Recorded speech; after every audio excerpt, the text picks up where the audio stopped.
Mathako nĩ imwe ya njĩra iria ciĩtĩkĩtio mũno harĩ kũhũrana na mawaganu icagi-inĩ, oro ũndũ ũmwe na ũhũthĩri wa ndawa cia kũrebia kũrĩ mbeũ njĩthĩ. Ĩno nĩ timu ya Thingithu volleyball team kuma taũni-inĩ ya Nanyuki na arĩa makoretwo magĩthakĩra kĩharo-inĩ gĩkĩ gĩa Thingithu. Mimi naitwa coach Omwami, nikiwa coach wa hii team.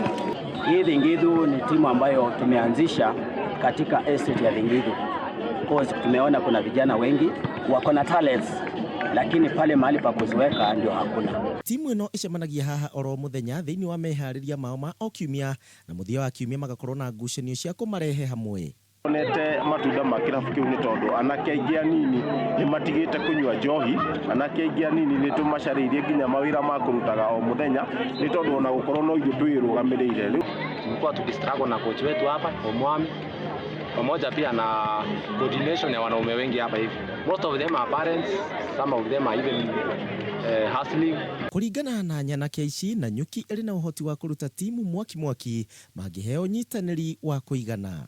Ninaona miaka miwili mitatu minne kulingana na experience niko nayo pamoja na teams ambayo tuko nayo ya Thingithu, naona wakiwa watakuwa wanachezea national level. Thĩna mũnene ũrĩa ũngĩcũngĩrĩria iheo cia anake ici gũthinĩkana nĩ wagi wa aigithia na kwaga iharo cia kĩrĩu iria cingĩkorwo cigĩthakĩrwo mbĩtĩka nene, na nĩ morĩtie atongoria gũkorwo makĩoya mũthako wa volleyball na njĩra nene. Hakuna motivation, hakuna sponsors, kwa sababu sponsors wengi wanaangalia football peke yake, lakini volleyball imeweza kusaulika. Gũkĩrĩ ũguo timu ĩno ya Thingithu ĩrĩ na kĩroto gĩa kũruta athaki a bata matukũ-inĩ megũka. Andũ-inĩ ha Kameme TV haro-inĩ, njĩtagwo Kuria wa Gĩcimo.